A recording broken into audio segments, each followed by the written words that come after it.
Welcome, everyone. This is your host, Abraham El Jaguar, a professional game master. First of all, this channel is proudly sponsored by Durandal. This is a tabletop RPG based in the times of the court of Charlemagne. It features mythic chivalry and legendary warriors. You will find the link in the description and in the pinned comment. This channel is also proudly sponsored by the Red Room Publishing. Please check out their store for exclusive tabletop RPG products.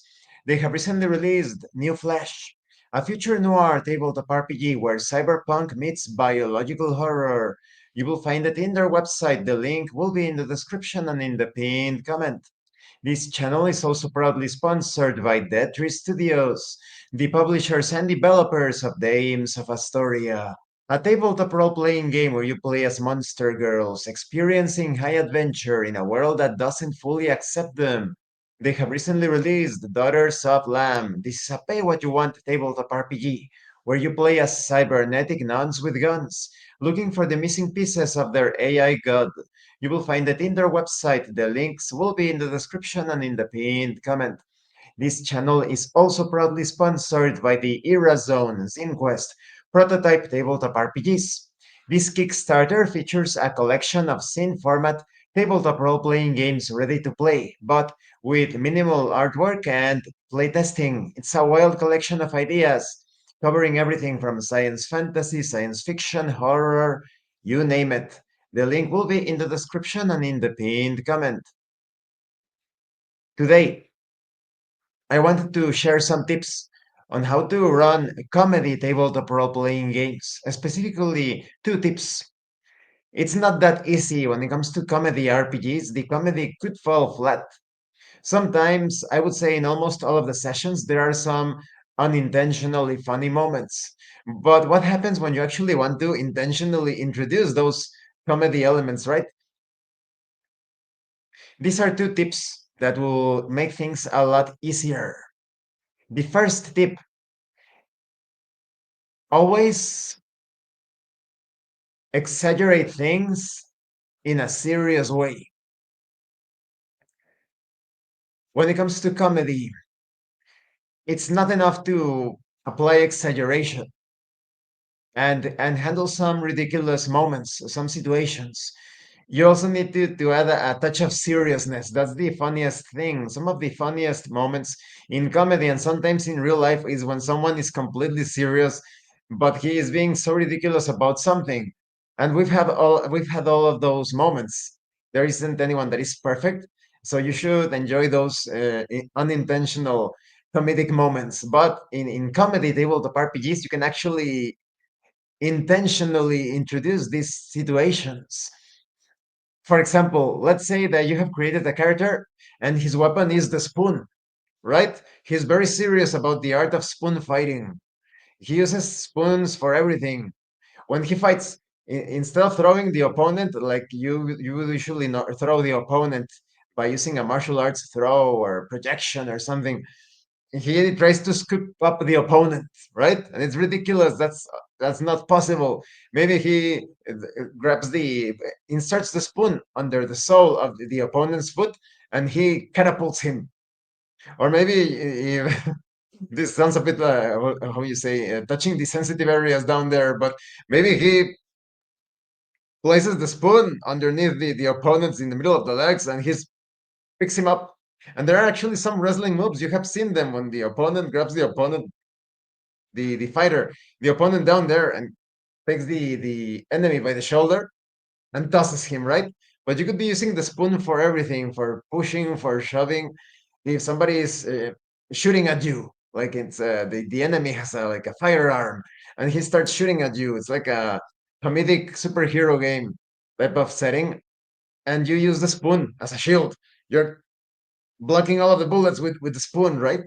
Or what if you want to do ranged attacks with the spoon? You're not just going to throw the spoon. Maybe you use a spoon to scoop up pebbles or rocks and you like a catapult and you throw them at your opponent. What if you are inside of a base and things become even more ridiculous and you try your best to do as hard as possible to scoop up some pieces of the floor or the ceiling, but they are uh, artificially made, of course. So you take chunks from the ceiling, from the ground. Maybe the game master imposes a penalty, or you have to spend a round, a turn around a combat round to rip out some pieces of the ceiling, the walls, the the floor, depending, right?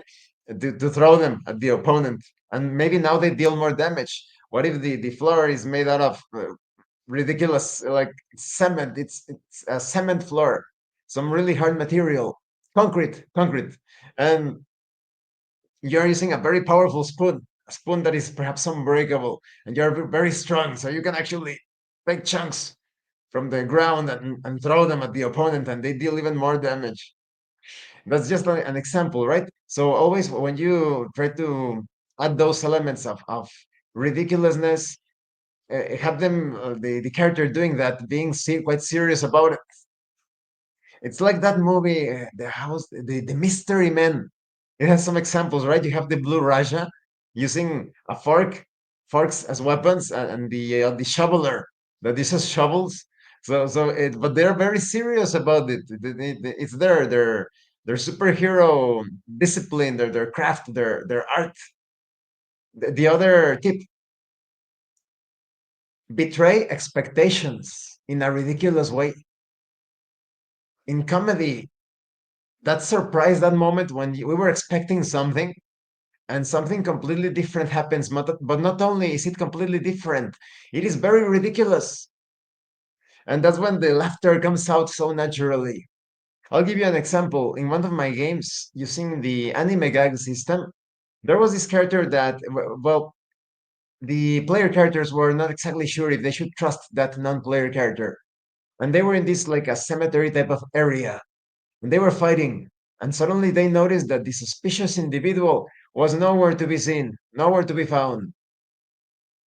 And so one of the player characters decided to investigate, and he saw them, like he saw the character just around the corner behind like a tombstone, and he approached him carefully. And it turns out he was just taking a leak. He was going number one. Nature calls in the middle of the battle. But they were expecting like he was going to betray them, or like he was on the part on the side of the enemy forces, or he was doing some shady thing, but he needed to go number one. So he decided to pee behind one of the grapes, and that's the big mystery, and that was very funny. And so always try to identify what the as a game master, what the players are expecting, betray those expectations in the most ridiculous way possible. And in the case of the players, if you want your player character to do that as well, try to betray the expectations of everyone at the table in the most ridiculous way. And of course, not to sabotage the game or whatever, but do it in a ridiculous way. Surprise them, betray those expectations in absurd ways. So these are my two tips for comedy tabletop role playing games. Let me know your own if you have any in the comments section. This has been your host, Abraham L. Jaguar, a professional game master. Don't forget to leave a like, comment, and subscribe. And thank you so much to those of you that are going the extra mile to support the channel. If anyone else wishes to further support the channel, consider joining as a member using the Super Thanks button. Take a look at the information in the description, the pinned comment. And remember, in tabletop role-playing games, it's not about what you want your characters to do. It's about what your characters are doing. Once again, thank you and see you later.